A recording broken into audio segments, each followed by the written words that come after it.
Cover-up narrative. This was not a war of cannons, but a synchronized demolition. The targets? So-called star forts. Not fortresses, but nodes of a planetary energy grid deliberately built on the most unstable ground imaginable. They were not conquered. They were liquefied from below. The official story is an insult to both engineering and logic. Have you ever felt that nagging dissonance when reading history, a sense that the story doesn't quite hold together? If you also feel this static in the official narrative, leave your mark in the comments. Let us know from where and from what time you are watching. The official narrative is a fragile thing. A story told so many times we mistake it for a memory. But a crime scene never lies. And what we are about to examine is the largest crime scene in human history. We are told to look at the first photographs of our great capitals, Washington, Paris, St. Petersburg, and feel a sense of nascent pride. The birth of the modern world, captured in silver and light. But they are asking us to look without seeing. I ask you now to become a forensic observer. Set aside the history you were taught and trust only your own eyes. A shared aesthetic. A trend. This explanation is an insult to our intelligence. It is a tranquilizer for a curious mind. You do not see a global network of identical, high-security data centers and dismiss it as an architectural trend. You recognize it for what it is. A standardized, functional infrastructure deployed by a single, unified entity. This was not a style. It was a system. A global civilization with a unified blueprint for its key structures.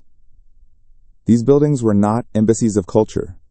They were nodes in a planetary grid. The fingerprint of the Tartarian Empire is not found in a few scattered ruins. It is the very foundation of every major city we inhabit. They were not building for beauty alone. They were building for function. A function we have been conditioned to forget, a technology based on harmony, frequency, and resonance that has been deliberately written out of our physics. We are living inside the repurposed machinery of a silent civilization. But the stone and marble are only half of the story. The physical evidence points to a global empire, erased. But the human evidence points to something far more sinister, a global replacement. The most chilling synchronicity of the post-1812 world is not found in the grand architecture of the parliaments and banks, but in the sudden, inexplicable appearance of another type of building, equally colossal, equally ornate, and equally out of place. Look at the scale of these structures, dating from the 1840s and 50s. These are not buildings, they are declarations. Symphonies of carved stone, of geometric perfection, with colossal porticos and domes that defy the very sky they command. Feel the cold, silent authority of the granite. Imagine the minds that conceived them, the mathematics that gave them form. This is the architecture of gods. Now, lower your gaze, look at the streets. They are not paved avenues of a triumphant civilization. They are quagmires of mud, unspeakable filth, open sewers that carve their way through the dirt. And look at the people. They are not the proud builders. They are few, scattered, dressed in simple, often ragged clothing. They stand beside crude wooden carts, their faces hollow-eyed, posing as if they are tourists in their own city. They seem dwarfed, lost, like children wandering through the abandoned halls of their ancestors. This is the great cognitive dissonance, the impossible paradox. A civilization that could quarry, transport, and erect mountains of marble with divine precision would not live in mud. They would not use a horse and cart as their pinnacle of transport. The technological disconnect is so profound, so jarring, it screams at you from the silence of these old photographs. But the true anomaly, the irrefutable proof of a cataclysm, is found when you stop looking at the grand picture and begin to inspect the foundations. The orphanages. After the smoke of the Napoleonic Wars and the War of 1812 had cleared, the cover story for the Great Liquefaction, a strange phenomenon swept across America and Europe. Enormous palatial structures began to be designated as orphanages, asylums, and foundling hospitals. Look at the photographs. These are not humble shelters. They are multi-story behemoths of brick and stone, complete with clock towers, mansard roofs, and intricate masonry that rivaled the mansions of the new industrial barons. Here, the cognitive dissonance becomes a scream. Why would a society struggling to rebuild itself from devastating wars, a society of muddy streets and horse-drawn carts, dedicate its most magnificent and resource-intensive construction projects to housing destitute children and the mentally unwell? It is another logistical paradox. The math, once again, does not close, unless they were not built for that purpose. Unless these buildings, like the capitals and courthouses, were part of the inherited infrastructure of the world before, and unless the orphans that filled them were not merely the sad casualties of a conventional war. The timeline is the key. The event happens. The old world sinks and shatters. And immediately, these institutions appear, already built, ready to be filled. Filled with whom? This is where the narrative shifts from a historical revision to a human tragedy of unimaginable scale. The evidence of a great burial. Look here, at this government building in a major American city. Do you see these windows at ground level? These are not basement windows. Look at the ornate stonework, the elegant proportions. These were designed to be first-floor windows, meant to let in the light. Now they sit half swallowed by the earth, gasping for air. The street level itself is the top layer of a forgotten world.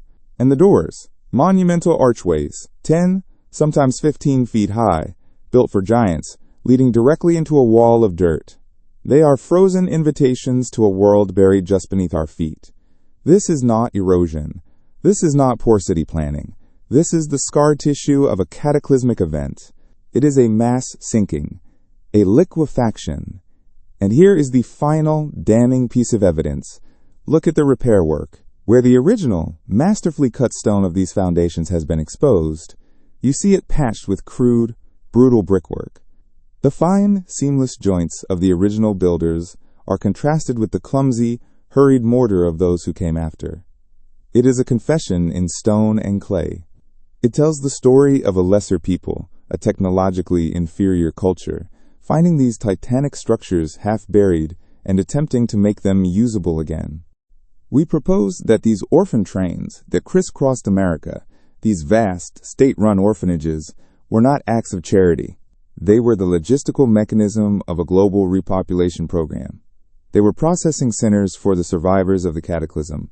Children, their minds wiped clean by trauma, their family lines severed, were collected, sorted, and indoctrinated with a new, fabricated history. They were blank slates, the first generation of our reset civilization, taught to believe they were the inheritors of a primitive past, rather than the traumatized survivors of a magnificent one. And the asylums? The lunatic asylums that also appeared in these grandiose, repurposed buildings? They were for the adults, for the ones who remembered, the ones who spoke of cities of light, of atmospheric energy, of a world without toil. They were not mad. They were witnesses. And their memories were the greatest threat to the new control matrix. They were diagnosed, discredited, and silenced within the same inherited stone walls where the children were being programmed. The control matrix wants you to see these as isolated, quaint historical buildings. An old bank here, a strange-looking courthouse there.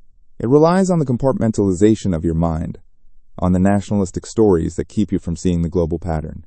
But now you see it. They were not builders. They were scavengers, inheritors.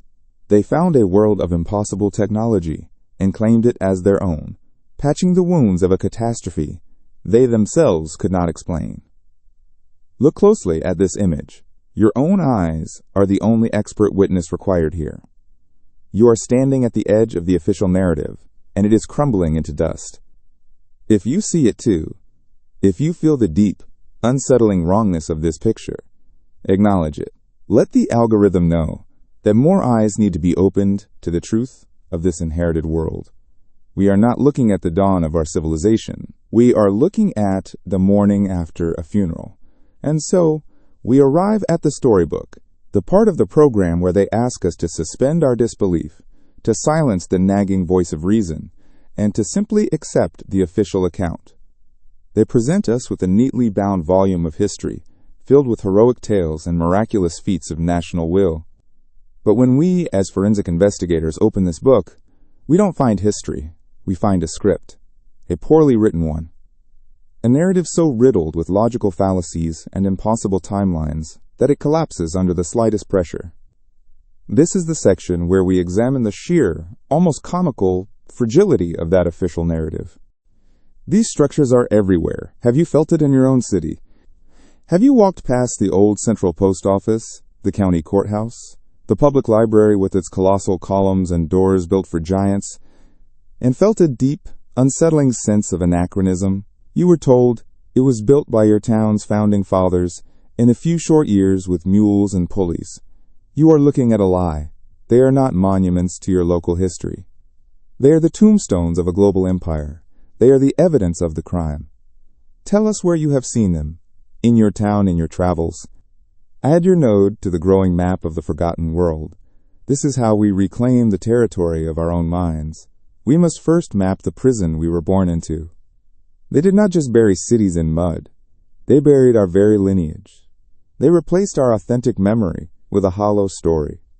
And the children, the silent, photographed faces staring out from the windows of those palatial orphanages, they were the first harvest of a silent global war. A war not for territory, but for the soul of humanity itself. We are a civilization of tenants, living in a palace we do not comprehend. We walk on marble floors laid by giants. We seek shelter under domes engineered by minds, whose science we would call magic. They tell us a story about Washington, D.C. In 1814, they say, the British burned the fledgling capital to the ground. A devastating blow to a young, indebted, and largely agrarian nation.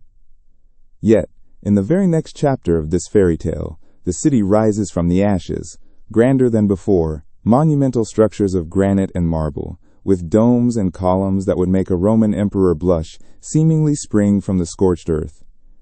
And here, we must pause. We must stop turning the pages and simply ask, how?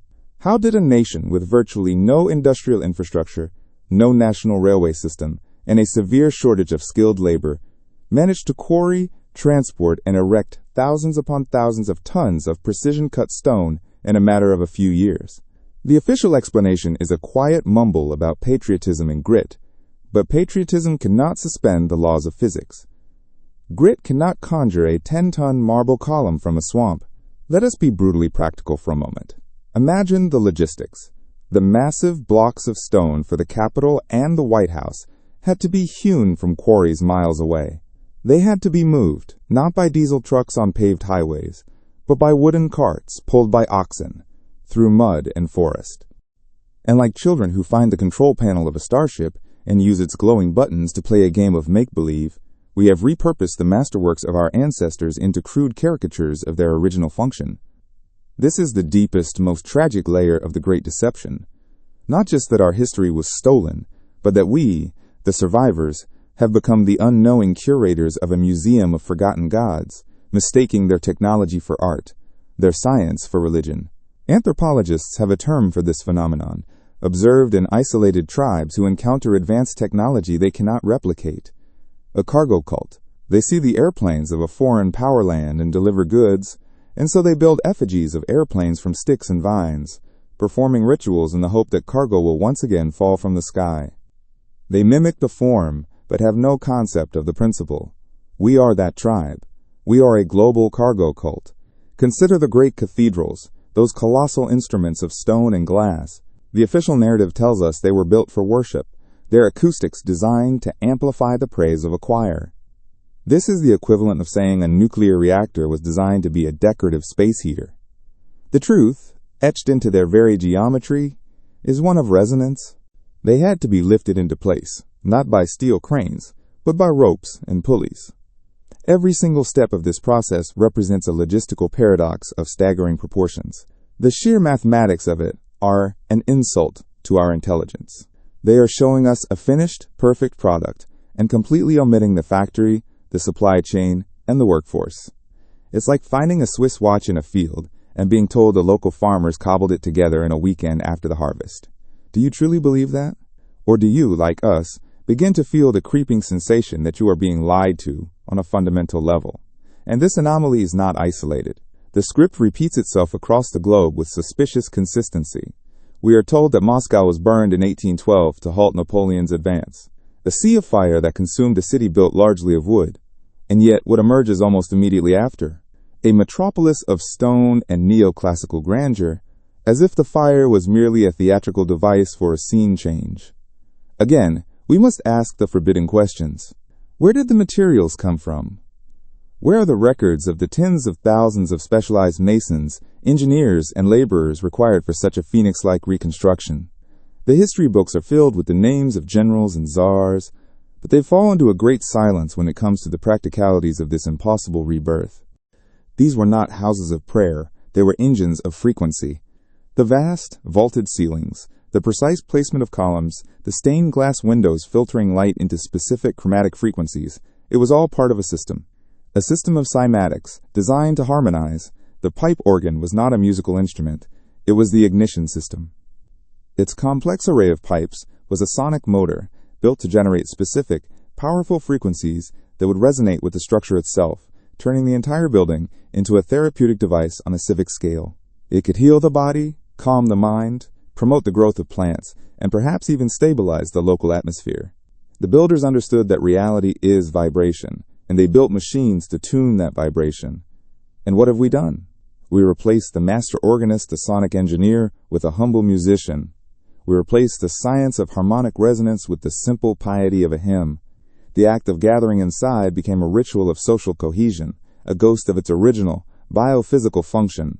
We feel a sense of peace in these buildings, a sense of awe, but we attribute it to a spiritual mystery. We are like a dog lying by a warm fire, feeling the comfort but never understanding the physics of combustion. The story is the same, only the names have been changed. A global fire, a global war, followed by a miraculous and possibly swift reconstruction. It is a cover story. Repeat it until it becomes truth. Perhaps the most fragile part of the narrative is the myth of the lone genius, the founder architect. They give us names like Pierre-Charles L'Enfant for Washington, D.C. They present us with artistic sketches, beautiful watercolor plans of a city's layout. And they tell us this man created the city. But this is a profound misdirection. L'Enfant was not a creator. He was a surveyor. At best, a project manager for a renovation. We are shown his artistic vision, but we are never shown the engineering schematics. Where are the thousands of pages of structural calculations required to build the Treasury building? Where are the detailed blueprints for the deep foundations needed to support these cyclopean structures on what was essentially swampland? They do not exist. A civilization capable of erecting these buildings would, by necessity, produce a mountain of technical documentation. It is the inescapable byproduct of complex engineering. Its absence is not an oversight. It is not an accident of history or a casualty of a fire. The absence is the evidence. It is a deafening silence that speaks volumes. We have ritualized our own ignorance. Look to the spires and bell towers that pierce the sky in every old city. We are told they were to call the faithful to prayer. A logistical absurdity. The sound of a bell was the end result, not the purpose. These were nodes in the atmospheric energy grid. The bell itself, cast from specific metallic alloys, was a resonant capacitor. The act of ringing it was the activation of a sonic pulse, a percussive strike that released a wave of energy into the ether for communication, for weather modulation, for cleansing the very air. The loss of this knowledge is absolute. We still perform the action, but the intent is gone. The technical procedure has devolved into a symbolic ceremony. We pull the rope, the hammer strikes, the sound echoes, but the circuit is no longer complete. The machine is dormant, and we are merely playing with its switches. This pattern of functional degradation is everywhere. The majestic metallic domes, crowned with intricate antennae and spires, were not architectural follies. They were collectors, drawing down the limitless energy of the ether, the free, abundant electricity that powered the previous age. They were the heart of the Tartarian power grid. And what did we, the amnesiacs, do? We saw their prominence, their connection to the sky, and we placed our own primitive symbols upon them. It tells us that these men, lionized in our history books, did not build these cities. They found them. They cleaned them up, they repaired them as best they could with their inferior technology, and they claimed them. They are not the authors of our world. They are the editors of a pre-existing manuscript, redacting the most important chapters. They are the inheritors of a technology they did not understand, framing the artistic sketches of their surveyors as the master plans of creation itself. The official story asks us to believe in a series of disconnected, localized miracles. It asks us to believe that primitive societies, armed with little more than horse-drawn carts and boundless enthusiasm, spontaneously and simultaneously built identical, technologically advanced cities all over the world. It is a narrative that relies on our unwillingness to question, our conditioning to accept the word of authority. But the moment you apply basic logic, the moment you audit the logistics, the entire edifice of their history crumbles. It is a house of cards, and we are beginning to feel the breeze. The question you must ask yourself is not whether this story is true. The question is, why was such an unbelievable story constructed in the first place? What is it designed to hide? We bolted across to the apex of an etheric condenser. We mounted a flagpole on a device of unimaginable power. We turned a power plant into a political statement or a religious icon. It is the ultimate act of cognitive dissonance, to live with the evidence of a forgotten science every single day, yet to have been so thoroughly programmed that we can no longer see it for what it is. We are haunted by the ghosts of function. Every archway, every obelisk, every public fountain that sits silent, they were all components of a living, breathing technological ecosystem. The fountains were not merely decorative. They were part of a water vitalization and distribution system, their intricate designs creating vortices to structure and purify the water. The obelisks were not monuments. They were needles, acupuncture for the ley lines of the earth.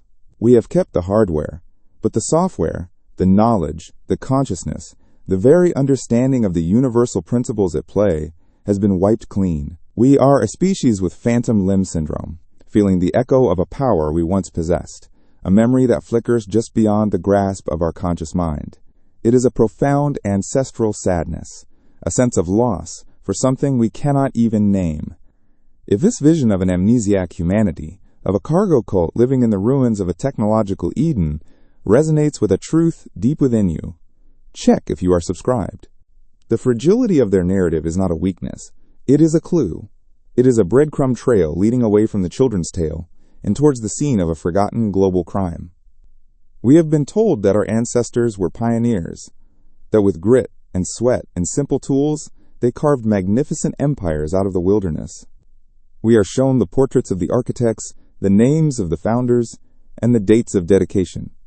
But we are never shown the math. And it is in the cold, unforgiving arithmetic of logistics that the entire official narrative dissolves. This is not a matter of opinion. This is an audit. A forensic accounting of a history that is fiscally and physically bankrupt. Let us move past the missing blueprints and the artistic sketches. Let us talk in the language the universe understands, the language of mass, energy, and time. Let us put the official story on trial with the laws of physics as the prosecutor. Our first exhibit, the cast iron dome of the United States Capitol in Washington, D.C., structure of breathtaking complexity and scale. The official narrative tells us this colossal crown, weighing over 8.8 million pounds, more than 4,000 tons, was assembled and hoisted into place during the darkest days of the American Civil War between 1855 and 1866. We need awakened minds to piece together the fragments of this forgotten world. We are surrounded by the tools of our own liberation, and the first step is to simply see them for what they truly are. We must stop worshiping the machine and, instead, remember how to turn it on. We are not merely a cargo cult, picking through the artifacts of a forgotten age. We are the survivors of a war we were never told was fought. The technology was not lost through gentle decay. It was severed from us violently. We have been living not in a museum, but on a meticulously sanitied crime scene. And every crime has a moment of execution, a weapon, and a motive. This is the mechanism of the Great Silence. The cataclysm of 1812 was not a flood of mud from above. It was a liquefaction from below. It was not an act of God.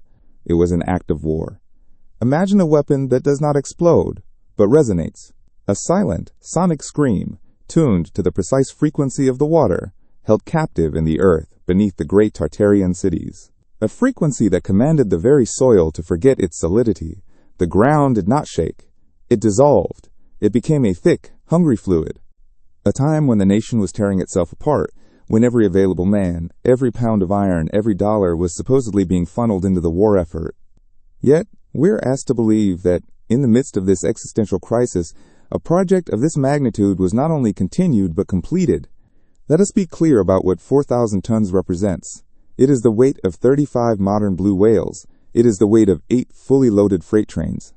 And they tell us this mass was lifted over 200 feet into the air and assembled with millimeter precision using steam-powered derricks and wooden scaffolding. The steam engines of that era were rudimentary, capable of generating a fraction of the horsepower of a modern car. The cranes were little more than glorified winches.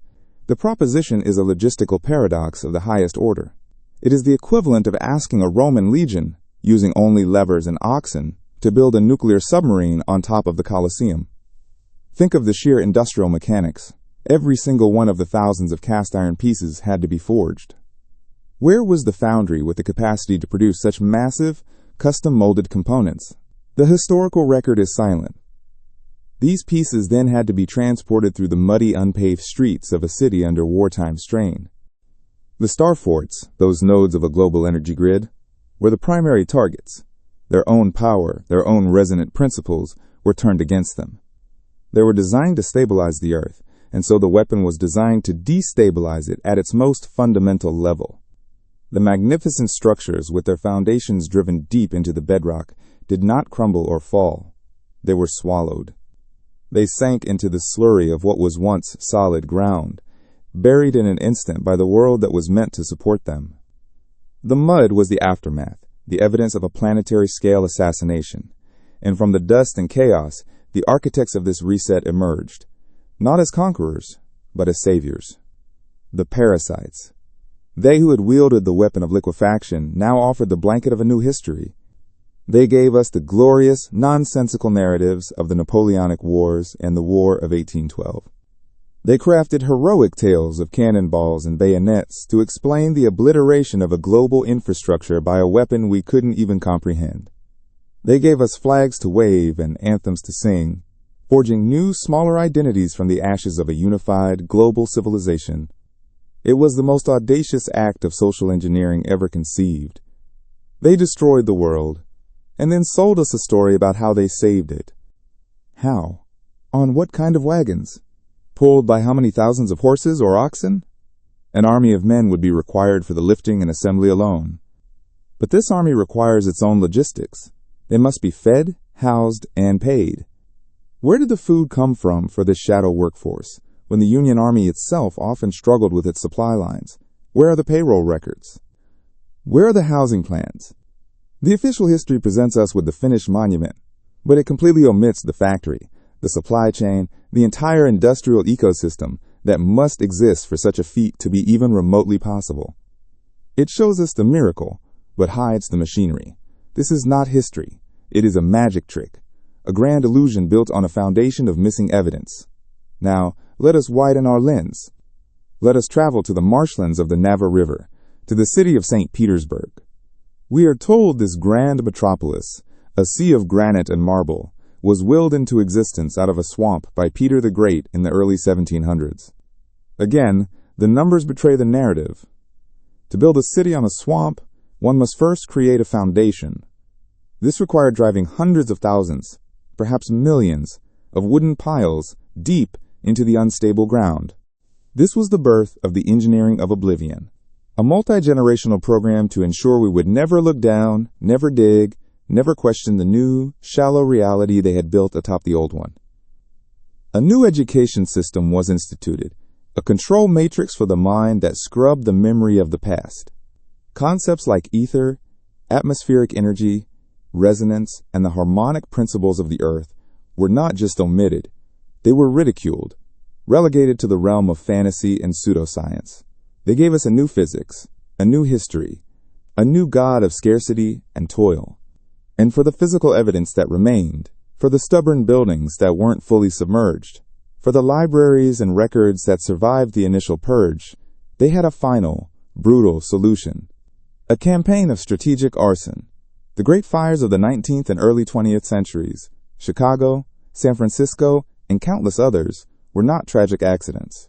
They were a deliberate, systematic burning of the files. They were destroying the last remaining blueprints of our inheritance, incinerating the final pages of the true human story, ensuring the silence would be absolute.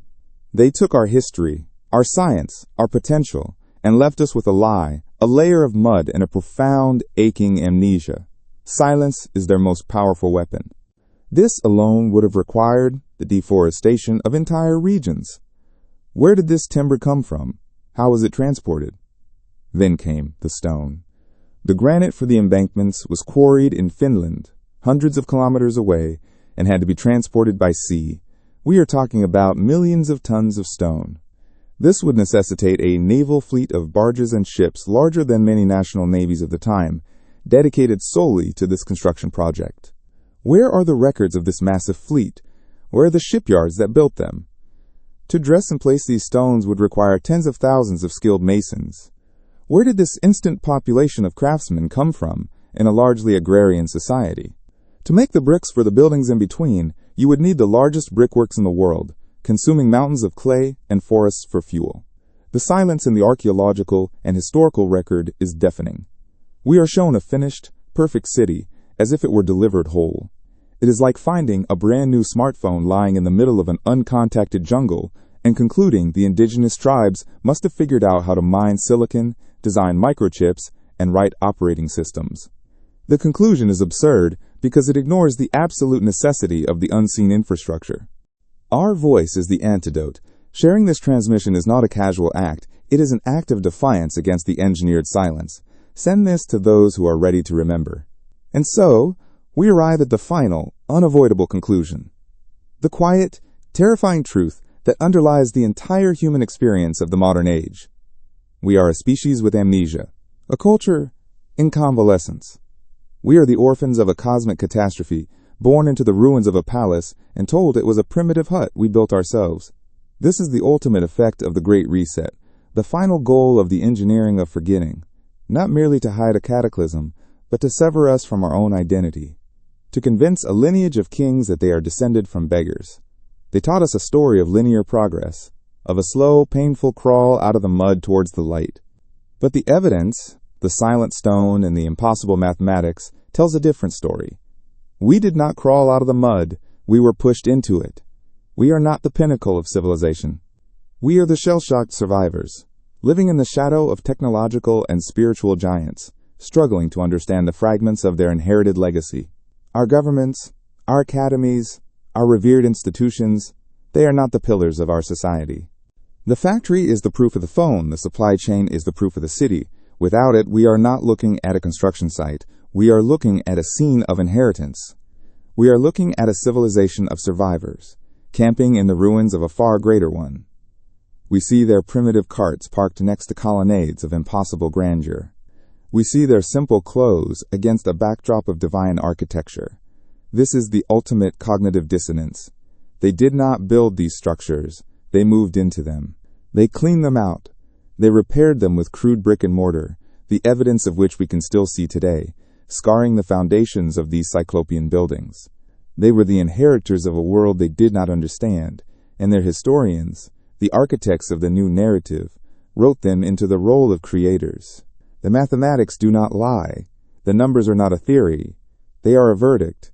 The scale of labor, the tonnage of materials, the complexity of transport, the sheer economic energy required to build these cities in the timelines given, with the technology they supposedly possessed, violates not just historical probability, but the fundamental laws of logistics and economics. We have been sold a story of heroic builders when the evidence points to a reality of bewildered inheritors. They are the walls of our quarantine, the guardians of a narrative prison, designed to manage our expectations, limit our potential, and suppress the memories that stir in our collective blood. They feed us a history of crude beginnings to ensure we never aspire to a magnificent end. But the lie is fragile. It is cracking under the weight of its own impossibility. And to question that lie is not an act of cynical denial. It is the first sacred step toward reclaiming our stolen birthright. It is an act of profound remembrance.